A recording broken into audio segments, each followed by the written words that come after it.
And this is really just to get a good understanding of, how you treat your relationship with customers and how you really try and build the relationship with them. So if someone had a bumper sticker on their car for your business, what do you think it would say? It would say, no excuses, simply IT results.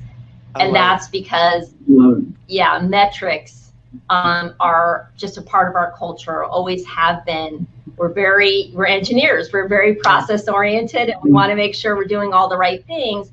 But also it's become a huge part of our culture these days because most of the people we're working with in our client organizations are not engineers, they're business people. And so we found that the best way to kind of prove our value to them is to be able to hit and show that we can hit business metrics like 90% reduction in phishing entrapments, an IT team for the cost of a single hire, business metrics like that. And it really resonates, and they really quickly wrap their head around what we can do for them.